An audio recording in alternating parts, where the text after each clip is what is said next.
Hey, good Monday, everybody. Welcome into another week of Longshore and McKnight, presented by Bud Light. Easy to drink, easy to enjoy in association with our good friends at Yellowhammer News and yellowhammernews.com. Longshore and McKnight as SEC Football Media Days begins today. Yep, we have Atlanta, LSU, South Carolina, Ole Miss, Vanderbilt today from the College Football Hall of Fame. John and I are going to be going on a little bit later on this afternoon and starting our first live show tomorrow morning. It's what do they call it in the business world? A soft opening. Soft opening. It's they're kind of rolling into it. Today's day, look, two of my favorite SEC Media Days personalities are going to be on today in terms of the coaches. And that's Shane Beamer of South Carolina. Yeah. And, of course, Lane Kiffin at Ole Miss. Love those guys. Plenty of personality, plenty of copy. Brian Kelly will be there from LSU. And Smart Money tells us that if you want to pick somebody in the SEC besides Georgia and Texas to win it all, it might be LSU. So he's actually, John, got a lot of good news to talk about. He's just not the best at it, you know? No, I agree. Yeah, and I'm with you. I'm with you on LSU. Been bullish on them throughout the summer. And we'll talk a little bit about about them and the other teams that are in Atlanta today. I wonder, what are the odds that Lane Kiffin wears a tie today? He's one of the few coaches I've noticed over the last couple of SEC Media Days that shows up with the sport coat and the open collar. Doesn't go tie. Just says, Greg Sankey, you might have sent out a memorandum, want us to wear a coat and tie to look good, represent the league. I'm not doing that. What are you going to do to me? Yeah. Again, to give you a little bit of perspective in case you haven't, been with us for a while. And if you're new, hey, welcome in. We're glad. I think this is my 34th. I didn't go last year. And there was one year in the early 90s when I was doing minor league baseball and I wasn't around. Those are the only two I think that I have missed. So it's got to be about 36 for me. Yeah. For me and John together, again, I didn't go last year. John went. This has got to be 29 for us, 28 for us together. And of course, I've been there a long time before then, but back in the day, those guys looked like funeral directors. The coaches would come in, and it wouldn't be necessarily sport coat. If they went sport coat, they went sport coat in the motif of their school. Like I remember Rocky Felker came in one time with a maroon blazer. It was like, whoa, But other than that, they look like morticians. Yeah. One day, and this is not the greatest anecdote ever. One day, John and I were interviewing at SEC Media Days in Birmingham. Remember old Kentucky coach Hal Mumme? Yeah, Love that guy, right? Yeah, I do remember Hal Mumme. Mumme was off the family tree that Mike Leach came from. Ran that offense, didn't give a toot about anything or saying anything. And he's the first one that I remembered I'd ever remember showing up at SEC Media Days. And he didn't have a tie on. I was thinking the same thing. He sat down with us, and I knew it was coming. We weren't 2 minutes into our visit with him. It's a live visit on radio. He's sitting right across from us. And John says, Coach, I noticed you're not wearing a tie. And he looked at John, and he said, well, you guys aren't. Yeah.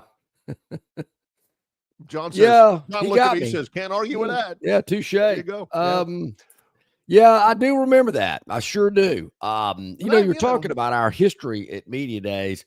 Believe it or not, ladies and gentlemen, Barry and I probably don't hold the record for the duo that has attended the most consecutive Media Days together, because there will be guys we will see later this afternoon when we arrive into Atlanta like, man, does this guy ever miss it?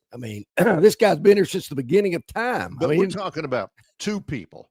Ever since the two Weeble brothers from South Carolina, I don't know what they're doing now. I hope they're okay. they used to have two guys who were in the broadcast medium. They weren't sports writers, and they were either twins or there wasn't very much time separating them. They were brothers that looked a lot alike. Well, okay, they were brothers. They were Yeah. definitely and they were from South Carolina. John and I never knew their names, which is no big deal for John, but usually I do.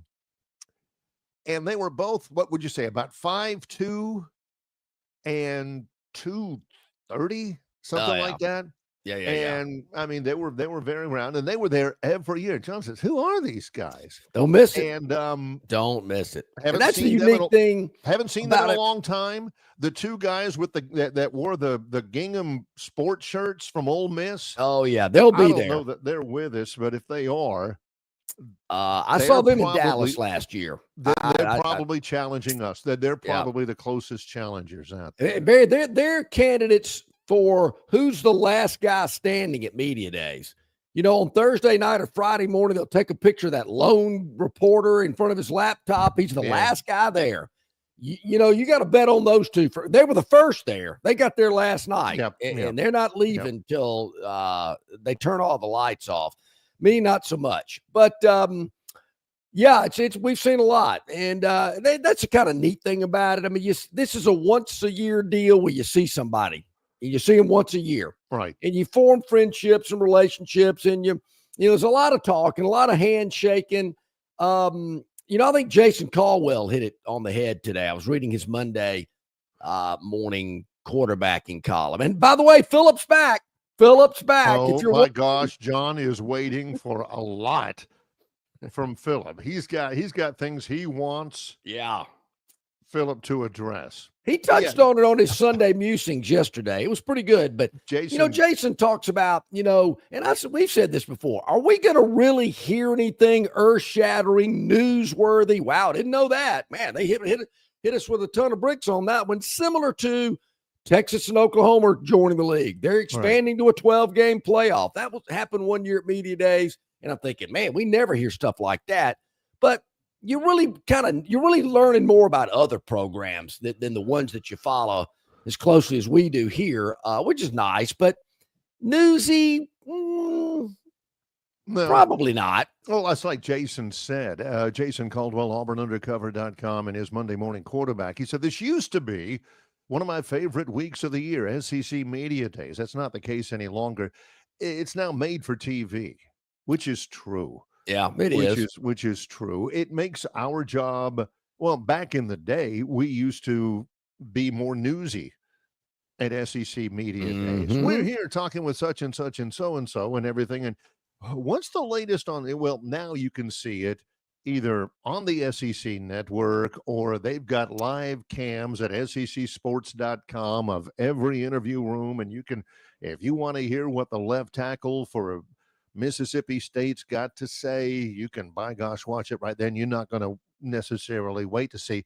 Boy, I wonder if John and Barry are going to, it doesn't get around. Yeah, I mean, we hear it and see it as well as you do if you watch it on SEC Network, which is valuable. But the thing that I know what Jason's talking about. I kind of feel the same way. But the biggest value for us, I believe, is just the relationships and the contacts. All the people that you hear on our show throughout the year, we're talking to them at Media Days. We're forming relationships, friendships, business arrangements, you know, getting where we can have them on a regular basis. And that's really a lot of the value that I get out of it, is just seeing these people once again, reestablishing those contacts. They know who we are. We know who they are. And, swapping cell numbers and email addresses and all that kind of good stuff. I've always, I started calling it more of a convention than a Media Days years ago, because that's kind of what I felt it was like. This is kind of like a convention for all the sports media around the country. Here's another longshoreism that describes it, not necessarily, but from our perspective. I do a lot of people watching while I'm working out there.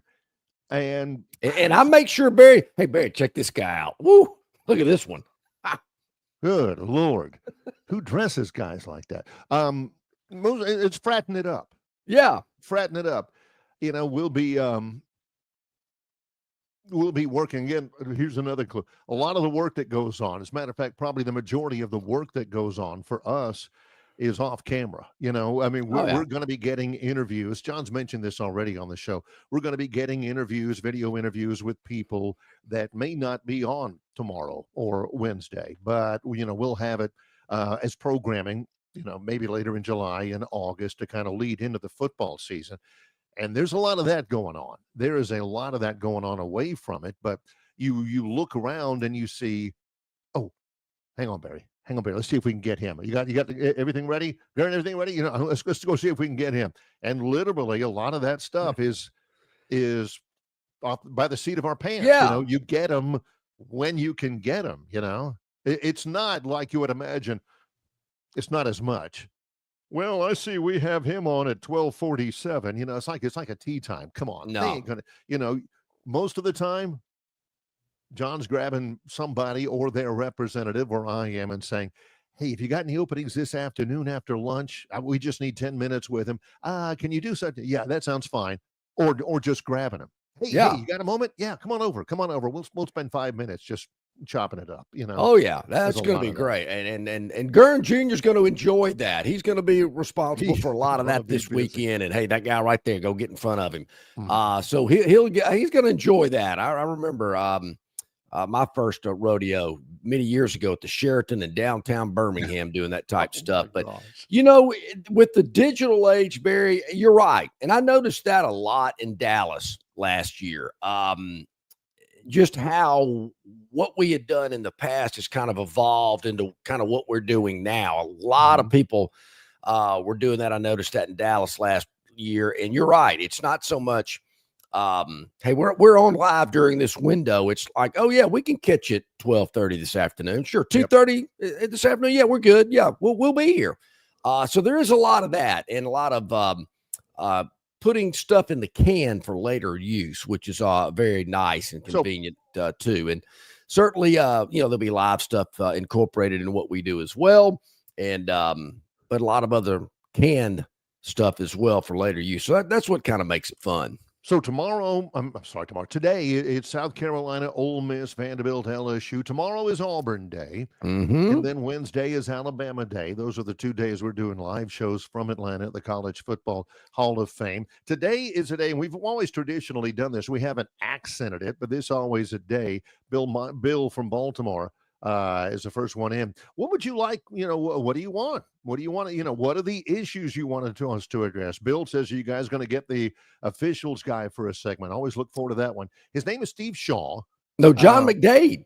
Oh, that's right. John McDade. That's right. Where's my head? John is, he lives in San Diego. He's a Harvard graduate. Yep. And we will definitely get him on. Steve Shaw. Yeah, John McDade, who is the coordinator of officiating for the SEC and the Sun Belt, and sharp as heck guy. We'll get him on. I'm not sure we haven't really heard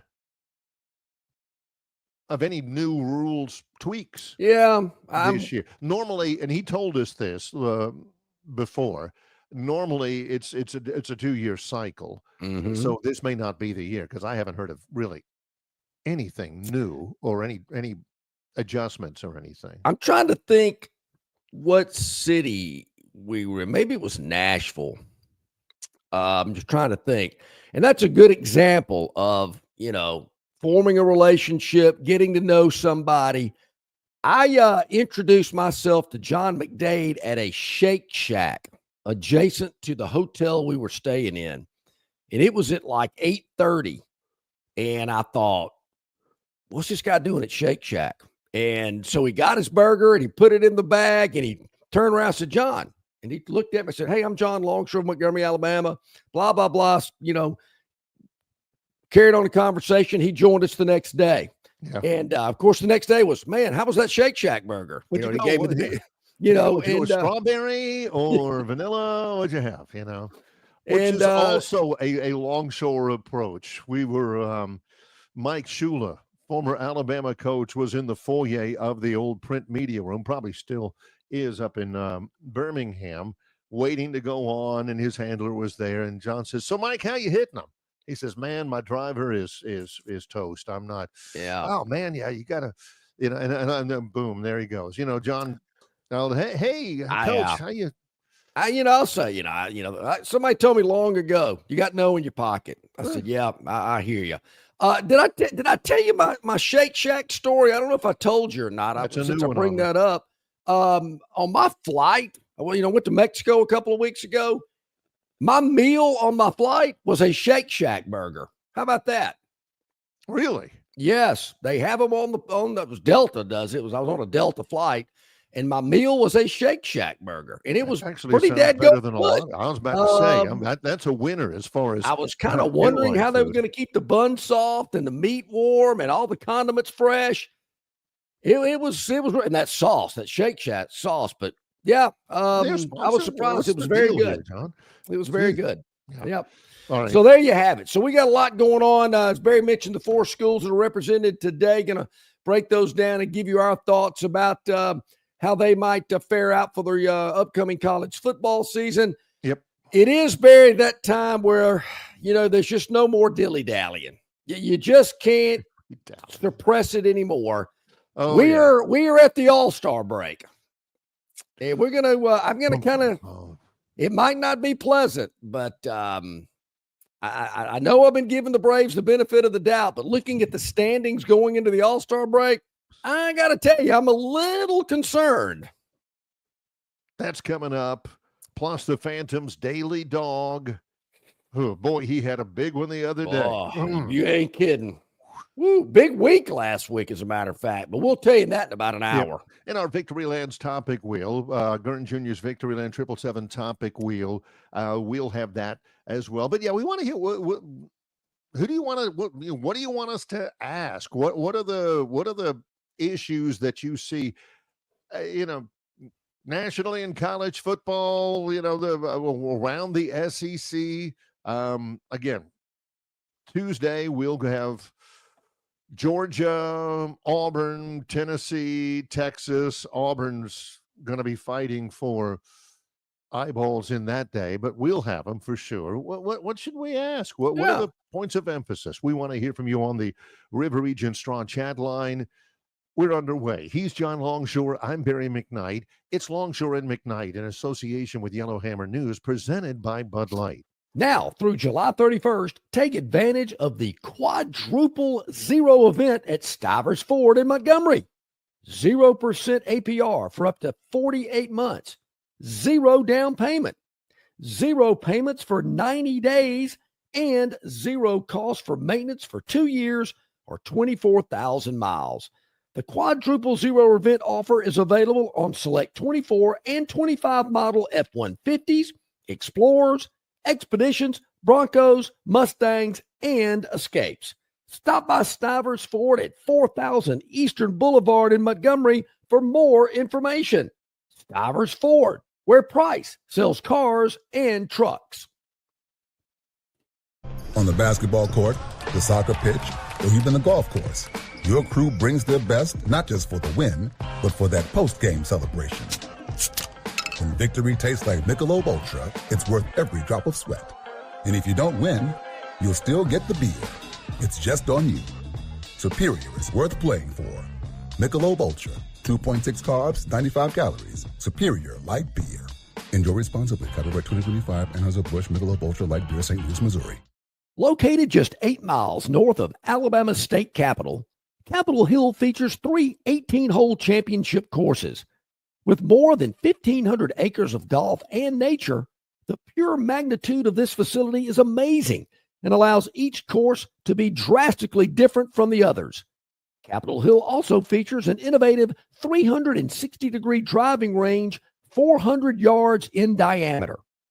Capitol Hill offers a fully stocked pro shop with the latest equipment and apparel. Great food and beverages in the clubhouse can be enjoyed both before and after your round. Get your group together and hit the trail. Go to rtjgolf.com/Capitol Hill for tee times and more information. All righty, welcome back in, everybody. About 20 minutes to pass the hour here on this Monday, day one of SEC Football Media Days. I do believe this, Barry. There are going to be a lot of questions about transfers, NIL, August the 1st. $20.5 million.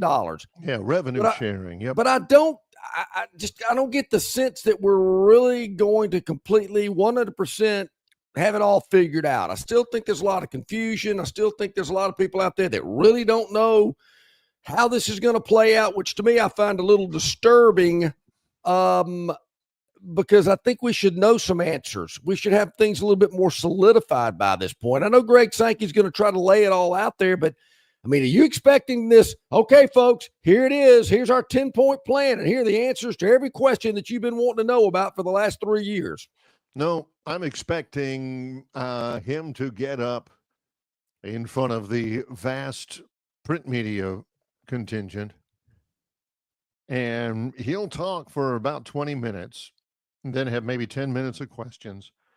And in those 20 minutes, he will speak, and John can't do it. I've tried, and I have a hard time doing it.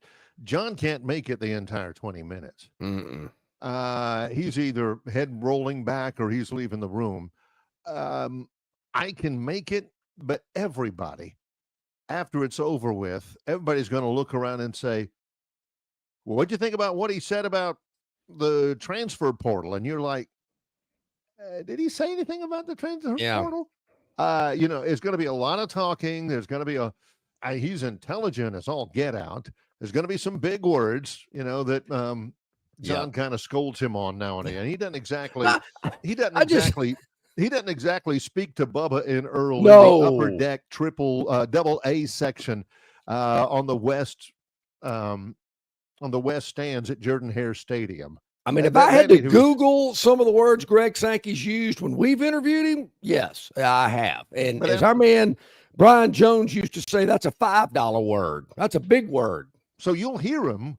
There'll be words. It'll be English. But once it's over with, a lot of times you're going to be thinking, so what did he say about the revenue sharing? Was that in there? Well, you were right there. I know he said I'm just the not word, real sure, but it was in the middle of indubitably and subcutaneously or something like that. I don't know. So there will be that. As far as earth-shattering, groundbreaking information, hey, I don't see anything. I mean, there's nothing. I'm looking at all the reports and all of the stuff about the college football playoff committee and all that. I'm not seeing anything that's going to be on the docket. But number two, he ain't going to break it to the print media. Well, he's not going to break it to Longshore and McKnight. No. He's going to break it with Dari Noka or Kevin Negandhi and those guys on the SEC network. And Barry, when we heard the rumors about OU in Texas and a 12-team playoff, that was some guy in Houston, some writer for the Houston Chronicle broke that when we were in Birmingham at media days. We're all going, whoa, wow, did you hear this? I mean, the whole place is a buzz. And Sankey did not want that news released, particularly not that way, but it was. And that was kind of fun. But, I hope we have something like that. Don't get me wrong. I mean, I'm certainly in favor of it. It makes it exciting and people are buzzing about it. But I'm just not expecting to have any clear, concise answers or game plan to a lot of these things that we've been discussing. And I know you get it, Barry. I get it all the time. Now, what's the deal with this NIL? And what's the deal with August 1st? And what's the deal with revenue sharing? And I'm thinking, man, your guess is as good as mine. Hell, coaches out there don't know. And whatever they do might last only a year, and then they'll do something else. Like a 14-team playoff or like a 12-team playoff. Somebody out there, as soon as, I'd be okay with 12. I really would. I'd be fine with it. As soon as they get to 12, 14. Let's go 14. Now, here's how it works. 14 teams. Oh, man, here's what 16 makes it. So whatever happens, I can't prophesy it either. But I can tell you that whatever happens probably ain't going to last for very long. Not in this day and age. Anyway. And I want it on record. I mean, 16 is my number. I don't want it to expand further than 16. If there's money in it, I'm sure they might one day. Yeah, right. I would like to see us to get to 16. Also wanted to point this out. This is interesting. Kevin Skarbinski, who we've known for so many years, wrote for the Birmingham News for years and years. He's back writing a piece with it for them now on a semi-regular basis. I didn't realize this, Barry. The history of media days. There were times when media days would have several national championship coaches there at the same time. Urban Meyer, Les Miles, Steve Spurrier, Nick Saban. Nowadays, Kirby Smart, he the only one? Brian Kelly hadn't done it. Has he? No. He's been to a national championship game, but he hadn't won it. I mean, I'm looking down the roster. I'm thinking, no, Kiffin, no. Oklahoma, I don't think so. Tennessee, no. Sarkisian's been to one. As an assistant. Napier's been to one as an assistant. Where are the guys? Yeah. To think we had, 4 or 5 national championship coaches at this event at the same time. Jimbo Fisher was, and he technically he didn't win it in the SEC, but he's won one. Yeah. And he couldn't get it done in the SEC. But it's, there again, I didn't really think about that. That, man, there was a time period where we had multiple 4, 5 national championship coaches at this event. Now we only have one. And to take it even further, Barry, how many of the coaches that will be at SEC Media Days this year, beginning today, have won an SEC championship? Okay.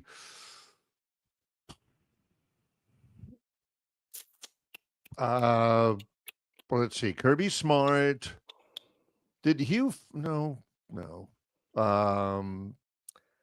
DeBoer, Jeff Lebby, Napier, Venables, been there. Drinkwitz, Stoops, no, Pittman, Elko. One. Yeah. I mean, that's hard to believe that SEC Football Media Days 2025, of the 16 coaches in this league, only one of them has won a national title and an SEC title. That's Kirby Smart at Georgia. The other 15 schools hadn't happened. How have they fallen so far, so fast? Again, today we'll see Garrett Nussmeier, the LSU quarterback, Lenoris Sellers, the very good quarterback for South Carolina. Watch out for him. Diego Pavia for Vanderbilt, Austin Simmons, who I think is going to be a star at Ole Miss. Tomorrow, Auburn, they're the second school in the rotation coming in out of Florida. Mm-hmm. Hugh Freeze, Jackson Arnold, Keldrick Falk, who I really like, Connor Liu, the offensive lineman, Kirby Smart, Gunnar Stockton, the quarterback, who's replacing Carson Beck. A couple of other guys, Josh Heupel, with nobody you've ever heard of. And then here comes Steve Sarkisian with Arch Manning. I'm telling you, Kirby Smart, that guy who has won a national championship, he'll be there in the morning. Arch Manning will be there in the afternoon. People are going to lose their minds. And right in the middle of it all, the Auburn Tigers. They're, hello, we're here. Well, Freeze is going to get the golf questions and the recruiting questions, but you're right. Arch Manning's going to get the biggest buzz. People are going to want to just get a look at him, hear what he has to say. I was talking with someone yesterday about Arch Manning. I never thought Peyton or Eli were great athletes, great quarterbacks. They knew the game. Mentally, they were probably ahead of everybody at that position, but great athletic ability, just didn't see it. And their dad was a better athlete than both of them probably combined. Yeah, and I wonder if Arch is like his grandfather. And I want to say I've seen a clip of him making a long run last year for Texas. And I don't know who they were playing. And I know, that's kind of like racking up 1,000 yards if you're not playing anybody. It's very Cam Petway-esque. Yeah, I don't know who that game was against. I want to say La Mo or Eastern Illinois or somebody. But it looked like he had some jets. Yeah. So he looks pretty athletic. Yeah, he'll be able to run around, do a little RPO stuff. He is a really good athlete. They used him a lot last year in packages when they wanted to get Ewers out of there, and get some run game involved. And, Barry, I believe his father, Cooper, was the best athlete of that group. Peyton will tell you that. He had the spinal stenosis in his neck and had to give up the game. But it'll be interesting to see anyway, because there's not a whole lot you can ask him about, his football career, because he didn't play a lot, hadn't played a lot, but he's a Heisman front runner. It's an interesting dichotomy, because he'll be the third Manning ever to go to SEC Media Days. Archie used to be a part of the Skywriters. Mm-hmm. Peyton had 10 jillion people. Eli had a bunch. Arch may beat them both just simply because of the day and age we live in. Is it coincidental or just a stroke of luck that the two teams with the weakest schedule are both going to be at Media Days tomorrow? And you should know by now who these two teams are, because I've mentioned them so many times. Texas and Tennessee, even though they do both play Georgia, I will give them that. They do both play the Bulldogs. But what makes it interesting is that they're the only teams in the SEC that both play Kentucky, Mississippi State, Vanderbilt, and Arkansas. So you can look at those four teams' records from last year, or better yet, just wait and see how the media votes them to finish this year, and that'll tell you all you need to know. Four of the weakest, if not the four weakest teams in the league, in Tennessee and Texas, have them for the second year in a row. How does that happen? I really like Texas. I really like Texas's chances a lot, particularly if Arch is who I think he is. I really like them, and they're gonna have a cakewalk into the college football playoff this year, and just like they've had a cakewalk into all the other stuff they've done, the NCAA basketball tournament and the winning national championships in other sports and everything. Texas is a immediate player in it all. Here's another team that would fit into that criteria with Texas and Tennessee, but they're missing one opponent. This team plays Vanderbilt, Kentucky, and Arkansas. As a matter of fact, they play them all in a row. With at Arkansas, home at Kentucky, and at Vanderbilt. The Auburn Tigers are missing Mississippi State, or they would fall into that same category as Tennessee and Texas, of being able to play those four lightweights. It's weird. They always used to play Mississippi State every year, always, when they were in the West, and even beforehand there as well. On Wednesday Wednesday morning, it'll be Alabama with Kalen DeBoer, Tim Keenan, who John had to look up, Deontay Lawson, and Caden Proctor. Yeah, boy, that's an offensive lineman, a defensive lineman, and an inside linebacker. Man. Woo-woo. I tell you though, Barry, some of those big guys, those beefy guys, can be kind of fun, kind of humorous. I don't know that that's who people want to see, but then again, where is the star power on this Alabama team? Where are the well, people wonder why Ryan Williams isn't on the list. I kind of wonder that too, because several teams are bringing sophomores, and I wonder why Alabama's not bringing Ryan Williams. Is he got too much hype? I don't know. I mean, I think you got to bring your stars. People have wondered about quarterback. I get that. I mean, Kalen DeBoer doesn't want to go ahead and say, Ty's our guy, even though most people believe he's the man and he'll take the first snap in Tallahassee on August 30th. But he ain't going to tell you that. No.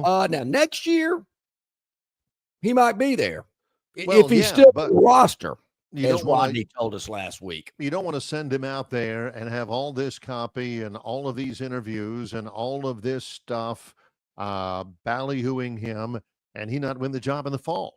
Yeah, that would be a waste of everybody's time. So that's kind of, I guess, on Wednesday. I guess there's no battle in Austin, so that's why you bring Arch Manning. And there's a lot of quarterbacks that'll be there.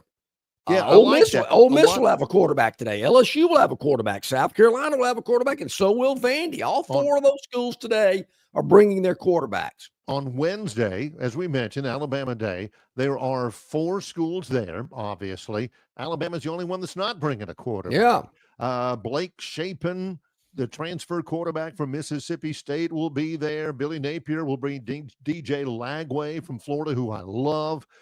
Brent Venables will bring John Mateer, the Washington State quarterback who everybody's raving about. A lot of these transfer guys, Mateer, terrific talent, but he's never started a game for them before. Same thing with Jackson Arnold at Auburn. And the final day on Thursday, aka Getaway Day, it is Missouri, Kentucky, Arkansas, and Texas A&M. Out of that group, Arkansas is bringing a quarterback, and that is it. That's all. Yeah. Hey, Tobias with a great question today about Texas and their offensive line. Yeah, that week 1 game in Columbus, Ohio, Tobias, going to be tough. They also have to go to Athens, but I still think Texas is going to have enough to make it to Atlanta to play for the SEC championship. I think it'll be a disappointment if they don't. And then I think they can get into the playoff and have things settled and, have a run for the national title. I don't think they're going to win it. Just yet, I don't, because I picked Penn State and Clemson to be in the championship game at this point. But yeah, I think that game in Columbus, they could drop it, but they're against a non-conference game. As we go to break here, this is one of my favorite stories from SEC Media Days. JD asks about it. He said, "Can you ask Arch if he's saving himself for marriage?" This is an oblique reference to Tim Tebow. When somebody famously at SEC Media Days asked Tim, this was in the big radio room, the big room. Well, no, maybe it was in the print room. I was sitting there in the print room. Normally I don't venture into there. And somebody asked Tebow if he was a virgin. He said that he was. And then they followed up and said, "Are you saving?" No. Maybe it was just that, because everybody, how do you ask? They just asked him, "Are you saving yourself for marriage?" And he said that he was. That's what I was. They didn't ask him if he was a virgin. I believe that was Clay Travis that asked. It was Clay Travis, and he was sitting right beside me. I'm sitting there. I'm sitting there because it's Tebow, and I love Tebow, and I've always followed the Gators. So I'm just listening. I'm not asking a question because it's not my room. And I didn't know Clay Travis from anybody. I didn't know who he was. He wasn't anybody at that point. He wasn't, Clay Travis. And he was sitting right exactly next to me. And Tebow handled it great. He said, "Well, yes, I am saving myself for marriage." The most noise didn't come from Tebow. He handled it, gracefully, and it was no big deal. He's probably been asked that before. But it's everybody around. Everybody's looking over like this, and I'm over there going, "Ain't me, me. This guy right here." Tebow just had a baby, I believe. Yeah, he and his wife. They've been married for 2 or 3 years, and he's still doing Tebow stuff. He's still, preaching the gospel and serving people. I love that guy. For him. Yeah, but that's my one. I'm like, what did he? To me, that was, over the line, talking about somebody's private sexual habits is not something you need to ask at SEC Media Days, but he handled it really well. Let's take a break. Let's do it. A little bit later on, it is open week, right? Is that going on? The Open. The Open. It is the week for the Open. There's several things in life where you have to really enunciate and spotlight THE, and this is one of them. I can think of others, but we want to really center it on golf. Yeah, it's coming up as well. In association with Yellowhammer News, it's Longshore and McKnight, presented by Bud Light. Why Hands? At Hands Heating and Air, you get this area's highest ranked service provider with 24-hour repair service, no overtime charges, and their same-day service guarantee. Plus, instead of other companies' 30-day repair warranty, Hands gives you a 3-year repair warranty. Hands Heating and Air is here for you 24/7, 365. And service is not just something they do, It's their way of operating for you in mind. All of Hands employees are trained to adhere to this standard. They work hard to ensure that this standard is maintained, and they are constantly looking for new ways to better serve you. Call Hands Heating and Air today at 508-5382. That's 508-5382, or find them on the web at 834hands.com. The Bush Guide, cold and smooth survival skills. For a successful stint in the great outdoors, pack accordingly. Place heavy essentials near your spine for stability in rough terrain, with light items near the bottom. Now, you may be wondering, where does the Bush Light go? In your stomach. Bush. Head for the mountains. Enjoy responsibly. Copyright 2023, Anheuser-Busch, Bush Light Beer, St. Louis, Missouri. Did you know that Dixie Electric Plumbing and Air service fee is good for 30 days for all 4 trades? That's right. If we service your home's electric, plumbing, HVAC, or garage doors, we will come back within 30 days for any of the 4 trades at no additional cost to you. A licensed and trained Dixie technician will service your home with our signature warehouse on wheels, and all work will be backed by our 100% satisfaction guarantee. What are you waiting for? Already back at it here on this Monday with Longshore and McKnight, SEC Football Media Days, Day 1. LSU going to be there, and this is a team I'm kind of bullish on. I mean, everybody's talking Georgia and Texas. Alabama's getting a little run as well, but I really like LSU, and probably more than anything, I think Kelly's got to deliver, and they've got a quarterback that's got some experience, and I think that's huge. Yeah, they've got possibly the quarterback that will end up with the biggest numbers in the league this year. All respect going out to the other guys, the Arch Mannings, the Jackson Arnolds, the John Mateers, the DJ Lagways. Nussmeier has just wowed everybody since he got there. Well, since he got the starting job, he had to play behind Jaden Daniels for a couple of years. But when he got the chance, he was ready. And I think one of the differences with him is he's got the tools around him. He's got great receivers. They never don't have great receivers at LSU. And it looks like, the defense, they had some debilitating injuries last year, but I think the defense is going to be really good, but they'll be tested early, and we'll find out more. I like LSU a lot. Yeah, a lot. And a lot of obviously personnel's big. It's a big part of it. But I also look at who they're going to be playing, and I, if you got a schedule packed full of tough opponents, it's going to be tough to have a really good year. And everybody plays. A couple of them, no doubt. Some play more than others, but LSU opening up at Clemson, it's kind of like Texas and Ohio State. I mean, even if LSU doesn't win that game, it's a non-conference first game of the year. I think they can get it together. But I just kind of like how their schedule plays out. They got Florida at home. They got South Carolina at home, A&M at home. They do have to go to Ole Miss and Alabama, which could be tricky in that finale in Norman, Oklahoma. So they've got 3 road conference games. It could be pretty testy. Bama fans, I'd have that one circled. And you normally do anyway. It's a good rivalry and all that. But you beat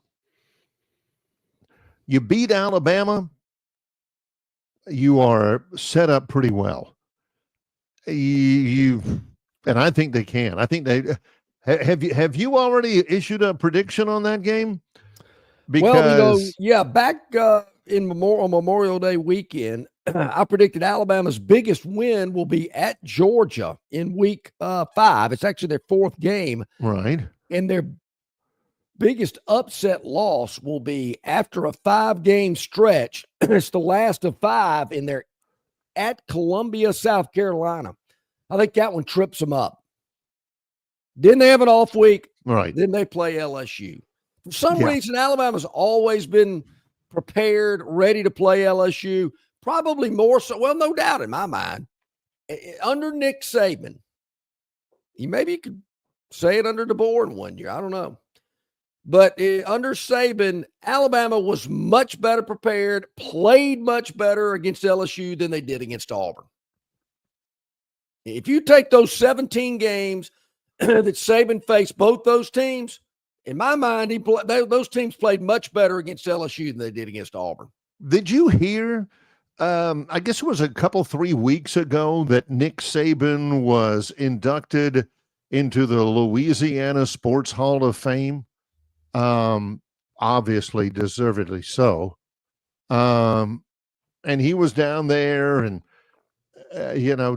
accepted it and did all of this stuff and was really gracious about it. Somebody posted, and I don't think it was real, that Saban had said, sometimes I think I never should have left LSU. Did he say that? Yep. And I think it was in context to just going to the NFL. He probably should have worded it, I should have never gone to the NFL. Yeah.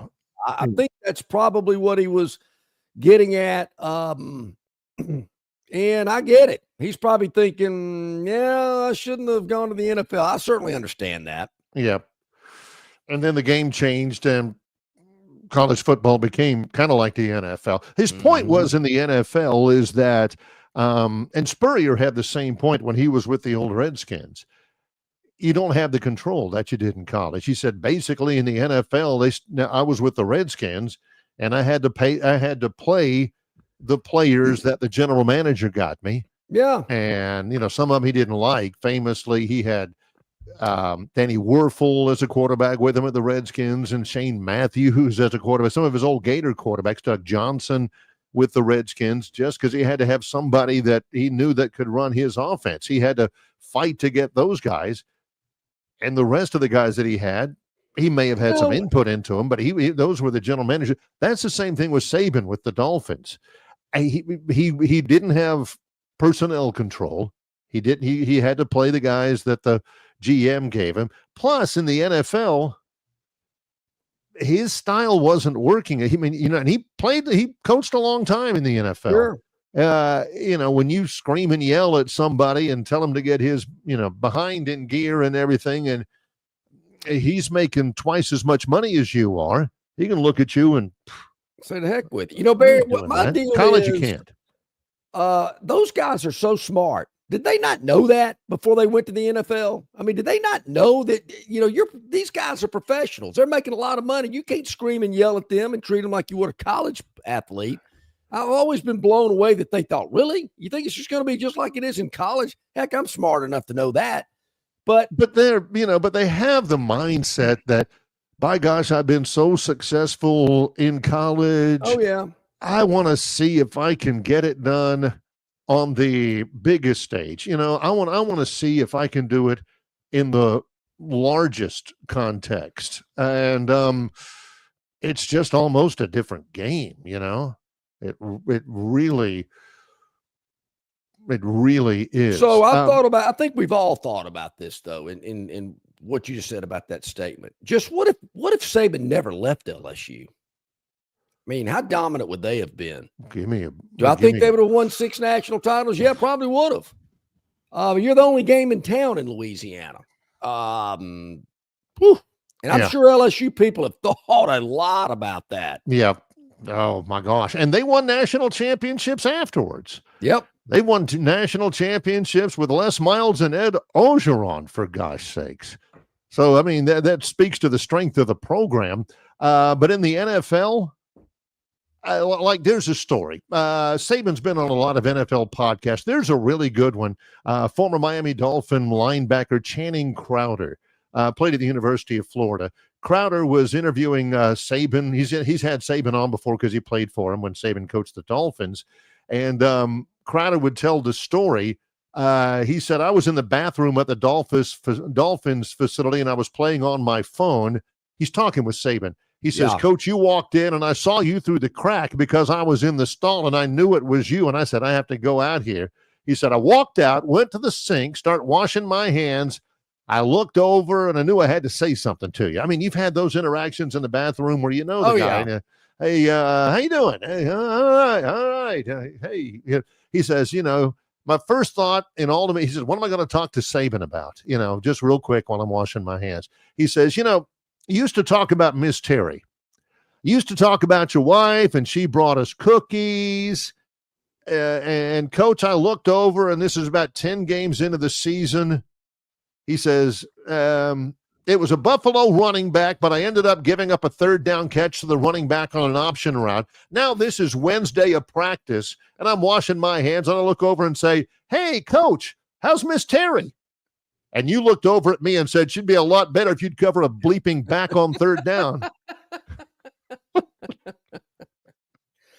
Now that's on point, right? I mean, you know that's a true statement, but it's not as effective in the NFL as it is in college. That oomph is not necessarily there, and believe me, that's an important thing to have in college. John can attest to high school having that razor sharp edge there too, and it just didn't translate to the NFL. No, it didn't. But woo, man, glad Drew Brees didn't pass that medical exam down in Miami, or Saban might have stayed around there a little bit longer. It's amazing how all of the everything lined up. Alabama's very fortunate. Timing is everything. I've always said that. Boy, they were in the right place in the right time for that. Are they in the right place with Kalen DeBoer? We'll talk more about that later in the week. But LSU, I'm expecting some big things out of them. I know their fan base is as well. Can they make the college football playoff? I think they can. I've got four teams in the SEC making the college football playoff. They are one of them, the LSU Tigers. So I'm expecting some big things out of them. Could the next team we talk about be in the playoff? They thought they should have been in it last year. No, not Alabama. The Ole Miss Rebels. We'll talk about them when we return. I love their quarterback. I love Jackson Dart, but this kid's going to be special. It's 8 minutes left in our first live hour of Longshore and McKnight in association with Yellowhammer News, presented by Bud Light. Known by avid golfers as one of the most beautiful and challenging stops on the Robert Trent Jones Golf Trail, Cambrian Ridge in Greenville lies.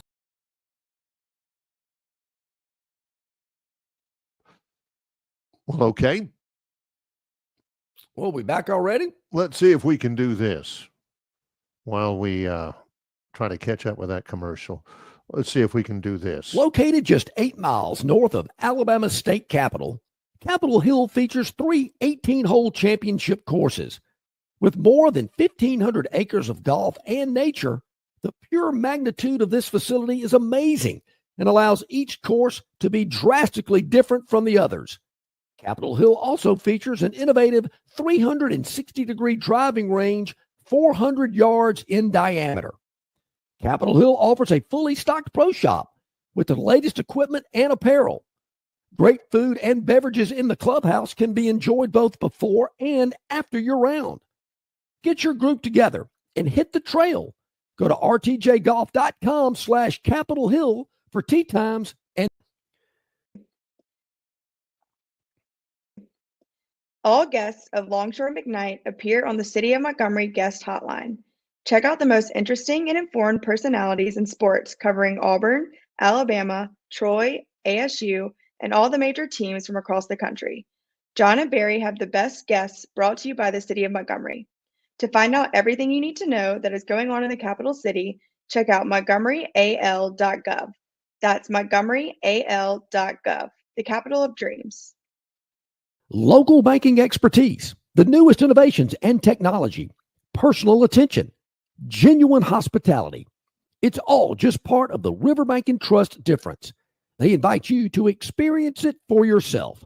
Welcome to banking above and beyond at Riverbank and Trust.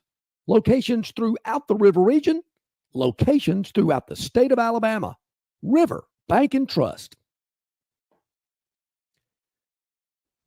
All right, welcome back in. A couple of minutes to the top of the hour with Longshore and McKnight, presented by Bud Light. Easy to drink, easy to enjoy. Also, our good friends at Yellowhammer News and yellowhammernews.com. Check them out for all of the latest news, politics, lifestyles, and sports. There's video content of this very program, as well as a write-up each and every afternoon about what the show is about. Check it out, yellowhammernews.com. All right, Barry, you mentioned, I gotta admit, I do not know a lot about Austin Simmons, the quarterback at Ole Miss. Yeah. He is precocious, to use a Sankey word. Big word. He is ahead of his time. He graduated high school early. I think he enrolled at Ole Miss when he just turned 17. He's left-handed. He's one of those guys. He was like his high school valedictorian and all of that. Super smart kid, natural leader. I think he has a chance to be as good as anybody they've had at Ole Miss in a while. And Kiffin loves him. He's mobile, good arm, just very smart, just kind of has it, you know. Yep. It's hard to define that, but this kid's got it. They're going to be good again. They do lose some people, but they, the only question I've got, I don't have a question about him. Austin Simmons is going to be good if he can stay healthy. The only question I've got is, I mean, Kiffin has done things in a prolonged stretch at Ole Miss that they haven't had happen since John Vaught, back before John and I were born. But they still remain the only original SEC franchise that has not played in the SEC championship game ever. Kiffin has done some things. He has had some record-breaking offenses. He's had some record-breaking players. He's had some big wins, but he hasn't had the big win yet.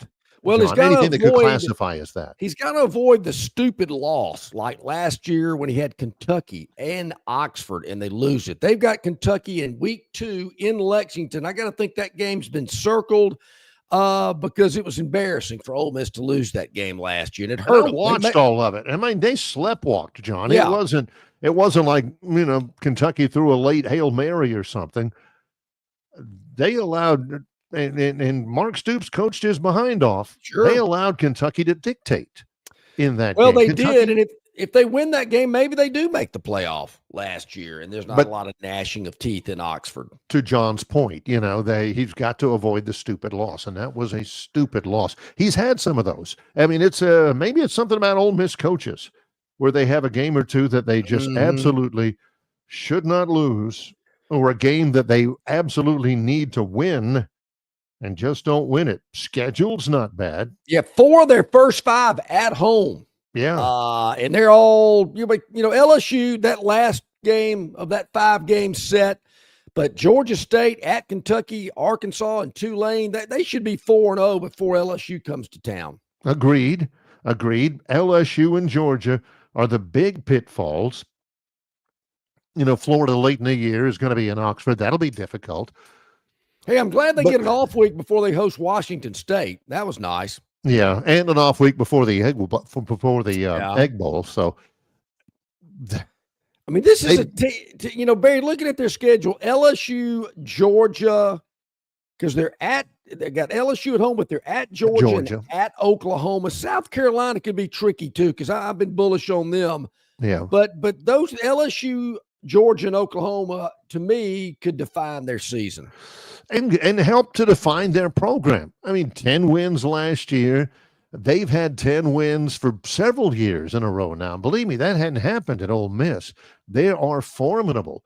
I've been there lately. They've got everything. The stadium's beautiful. It's big enough. They've got NIL money. Because they've lost some players because of NIL, Quinshon Judkins, those people. But man, they've gotten some guys. Quinshon just lost some more money over the weekend as well, and a little freedom too. But he's been able to attract good players, but it hasn't translated into a championship. So when is the frustration start setting in. Not so much for Ole Miss fans, because again, we've said it before, it's Lane Kiffin football, not so much Ole Miss football. And they get fine with it. But when does the frustration set in with Kiffin when he goes, I just can't win here. I just can't do it. I mean, if they don't make the playoff or they finish 9-3 and they're losing to Georgia and Oklahoma and LSU, and he's thinking, I can't beat these teams. Year in and year out, here. Can't get it done. He's going, Lincoln Riley hadn't lived up to his expectations. I'm heading back to Cali. I made that statement last week. People thought I was crazy. And maybe I am. But does he say, I can't win here. I can win in L.A.? One of the more telling interviews we have was with the great Neil McCready from rebelgrove.com, who tells it like it is. He lost a job down in Mobile because he was being honest. That was back when John and I were talking with him, when Auburn was looking to extricate themselves out of the quicksand that was Brian Harsin. And the two names were Hugh Freeze and Lane Kiffin. Dion. And Lane, Dion. And Lane Kiffin. And Kiffin, we were asking him about it because Kiffin was the coach at Ole Miss at the time. And we asked Neil, he said, the no-brainer there is Hugh Freeze, which is what John and I both had been calling for. Yeah. He says Freeze is perfect for Auburn because he'll be at the Camellia Club meetings and he'll be at everything and he'll tell stories and he'll glad hand and he's great with everybody and he's really outgoing and, all that kind of stuff. He says Kiffin, everybody thinks Kiffin is, super loosey-goosey guy. He's not. He'd rather sit in his office and look at film and devise plays and tweet all the time. He ain't going to the Camellia Club gathering and speaking to the old ladies. He ain't doing any media stuff he doesn't have to do. He's, he's not going to the Bo Jackson golf tournament, similar to Brian Harsin. He didn't go either. But, he'll win football games. Oh, yeah. But, they're not going to clasp him lovingly to their hearts in Oxford. Like, they have other coaches. He's just not that kind of a guy. He's not that lovey-dovey, warm and fuzzy kind of guy. Auburn needs to hire Hugh Freeze. And I thought about that, and I'm thinking that's fine. He wins games, which is what he's there to do and everything. He hadn't won the big one yet. But pretty soon, either A, the fans are going to, you want to make friends with the fans because you want a few people on your side when some of the guys start getting frustrated about never having played in the SEC championship game despite all these wins. But on the other side of things, he's sitting there and he's devising plans and he's recruiting his brains out and he's getting, transfer portal guys in that are good players, but he still can't get over the hump with LSU and Alabama and Georgia. Like John said, he's going to say, golly, I can't win a championship. I thought I could, but man, I just can't. What else is out there? I wonder that too. Just kind of wonder about old Kiffin. And look, Ole Miss people I know, they love him. It's fine. If you want to call it Kiffin ball, great. But he's probably brought more notoriety to Ole Miss than any other coach has in a long, long time. And he's fun to watch. You just got to avoid the clunker game. Just cannot have the clunker game. All right, two of the teams down for day one of SEC Media Days. More about that throughout the day as well. But we got to get into South Carolina and also Vanderbilt, who are in Atlanta today. Of course, Greg Sankey will kick things off today as well with kind of a state of the SEC. Be interesting to see what kind of nuggets are released when he speaks to the media today. This is the McKnight effect on SEC Media Days, because it's happened too often to be coincidence. There have been times when everybody knew something big is going to happen and they're going to make an announcement. The addition of Arkansas and South Carolina was that kind of a thing. The addition of Texas A&M and Missouri was that kind of a thing. You knew that was coming. But other than that, I'm sitting here thinking, it's not going to be all that newsy. There's not going to be, that much going on. And then, boom, Philip Fulmer is revealed to have, had an interview with Roy Kramer in Chattanooga where he's ratting on Alabama. And Fulmer ain't coming to SEC Media Days, and they find the bejeebers out of him, but he still just has a video presentation. He ain't going to be there live. I thought, wow, and I mean, people were going nuts then. All the big stuff, usually in the past, has been stuff that we knew was coming, but every once in a while, I'm sitting there thinking, this is going to be easy. We'll sit back and we'll cruise through this SEC Media Days, and then news breaks, and John and I are busy, trying to get people, trying to get comments, trying to get to the bottom of it and everything, and it's work. And you weren't expecting it to be that much work. So this is one of those, John. Well, I'm thinking, it'll be fine. It'll be good. But you watch, there'll be a bombshell somewhere just because I think it's going to be easy. I'm and you and I are going to have to be hurrying around and trying to looking forward to it, baby. Hopefully that's the case. All right, Yep. When we come back, I've been bullish on this team, maybe too much. But I'm going to tell you why I am. We're talking about South Carolina. They're part of the foursome today. I'll tell you why I like them so much when we get back. Love me some Shane Beamer. He's John Longshore. I like him pretty good, too. I'm Barry McKnight. It's Longshore and McKnight, associated with Yellowhammer News and presented by Bud Light. Phoenix Physical Therapy is ready to help patients recover, recharge, and rise. They develop a customized therapy plan for each patient to get them back to enjoying their favorite activities. Their experienced team is committed to providing exceptional care in a professional environment. Whether you're looking to prevent or treat an injury, recover from a recent illness, or recuperate from surgery, schedule an appointment with our clinic and take advantage of our physical therapy, athletic training, workers' comp, and employer solutions service. Experience elevated physical therapy today. Call Phoenix Physical Therapy at 239-9316. That's 239-9316. It doesn't matter if you're running drills at the park, playing pickup on a Saturday, or sinking the final putt. When you compete with your friends with Michelob Ultra on the line, competition isn't that friendly. The trash talk, next level, and the stakes, those are crystal clear. With only 95 calories and superior smooth taste, it's the ultimate trophy. Superior is worth playing for. Michelob Ultra, superior light beer. Enjoy responsibly. Copyright 2025, Anheuser-Busch Michelob Ultra Light Beer, St. Louis, Missouri. Don't miss your chance to win big at Victoryland Casino. Play the latest, hottest, most exciting games around with fun bonuses and big jackpots. Don't miss out on your free play. Stop by Player Rewards today and check out this month's exciting free play promotions. Come see why our players keep coming back. You'll have more fun at Victoryland Casino, where you can be a winner too. Victoryland Casino, located off I-85 exit 22, Shorter, Alabama. Must be 21 or older.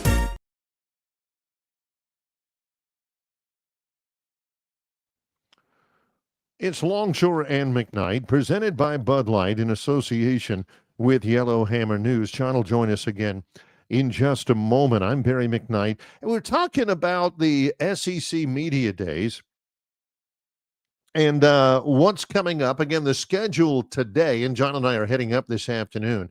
The schedule today actually beginning in about an hour, I guess. Let's see if it's Eastern or Central time. They didn't...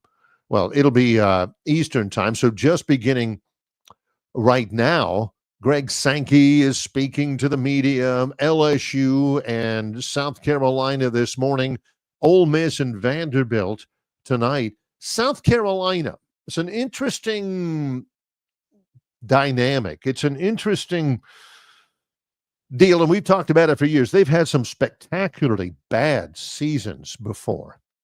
Spectacularly bad. 0-11, more than once. But they've had some great coaches. Lou Holtz, Steve Spurrier, and I really like Shane Beamer. I think he's exactly what they need. He's energetic. He's not afraid of Clemson. They had a big one over Clemson. Back-to-back upsets, I would say. And now they've got a quarterback that really seems to have grown into it. You may not have ever heard of Lenoris Sellers, but he was a four-star guy. He was the guy they wanted when they recruited him a couple of years ago. And last year, he was great. They have had great quarterbacks, or good quarterbacks, before. He was the number 25 rated prospect when he came out. Now, did you expect that he'd throw for 3,000 yards? I didn't think so. Threw for 350 and 5 touchdowns against Missouri. Had the game-winning touchdown. Google Lenoris Sellers game winner Clemson. Go to YouTube and he had the winning touchdown, and he must have broken 5 tackles on that run. It was great. So they've got some horses now. They've recruited well. You've always got to take South Carolina in context, because even though they've gone 0-11 before, they'll sell out that place, that municipal stadium, Williams-Brice Stadium. They'll sell it out 80,000 strong all the time. The Gamecocks love things. They love their football team. So you've got the support. You've got some resources. But they're not going to win the SEC championship. The best thing about South Carolina, the thing they use most in recruiting, is that they're in the SEC. It's also the worst thing about it, is that they're in the SEC. They're not competing with Georgia every year. It's not back and forth, trading wins with Georgia, trading wins with Alabama, LSU, Texas. They're just not going to do that. They were 9-4 last year, which sounds about right. This year, and again, Beamer, I like the look of his team. They play Virginia Tech in Atlanta on that first Sunday, the day before my birthday, August 31st. They play at Missouri, at LSU, at Ole Miss, at Texas A&M. They play Alabama in Columbia, then back-to-back road games at Ole Miss and Texas A&M. They don't play Georgia this year. It's like the first time in forever they haven't played Georgia. They've got Coastal Carolina non-conference, Virginia Tech, South Carolina State, and Clemson. And they got Clemson every year. 9-4 again, and they'll love him. They're not going to fire him at 9-4. I don't know that he'll ever get to 10 wins there, but he does have energy. He does stand up to Clemson. He's not afraid of them. They've had a couple of upsets over them, including last year, that they never should have won that game, but they did. 7 starters back on offense, 5 on defense. They'll be good, not great. Fun to watch. Something to take seriously when they roll onto your team's schedule. But again, not championship caliber, and I'm not sure that they ever will be. Not championship caliber, not in the SEC. And then Vanderbilt is in the last rotation of the day today. Clark Lee had a terrific year last year, terrific by Vanderbilt standards, in that they beat Alabama, they beat Tennessee. Other than that, though, it was not a great, super standout year for Vanderbilt. They end up 7-6. What Vanderbilt team will we see? Will we see they got Pavia back? Will we see Vanderbilt take another step forward? Or will we see Vanderbilt, that same Vanderbilt that last year lost to Georgia State? I like their talent level. It's better. But again, you got to take it into context. It's better by Vanderbilt standards, John. It's not built, for instance, this year to go into Tuscaloosa and beat the Crimson Tide 2 straight years. If there is, they're not going into Texas and winning. They may not go into Tennessee and win that one, although Tennessee's not going to be as good as they were last year. So Vanderbilt's got some work to do. Again, 7-6 last year with the win for Alabama. Well, I don't know. I'll say this. Vanderbilt's not going to sneak up on anybody. Well, I know that seems kind of odd for me to say, but they're not going to sneak up anybody. Nobody, everybody's aware of who they beat last year. They're aware of their quarterback, Diego Pava. Is CSU Charleston Southern? Yes. Yeah. So I'm assuming they're going to beat them. It's not Columbus State, which is what no. John had originally asked me about. Really? Did they play football? It's Charleston Southern, which is not much of a difference. Virginia Tech's first 2 games are against SEC opponents. We'll talk more about that in a moment. Then they won in South Carolina. Oh boy, they're at South Carolina in week 3.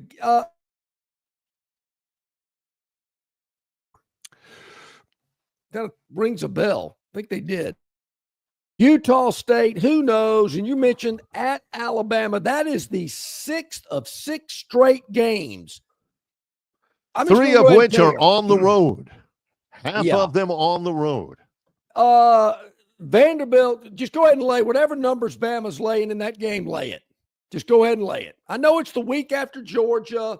They could be a little flat, but Vanderbilt's not coming into Tuscaloosa after 6 straight and beating the Crimson Tide. There again, they got LSU after that. They got to go to Texas. Auburn better not lose that game, and I don't think they will. That's homecoming for Vanderbilt, by the way. Vanderbilt has scheduled Auburn for homecoming. I don't see Vanderbilt having a better record than they did last year. I don't either. And they may have a better team. Although I don't know. I'm not sure about that, but they may have a better team.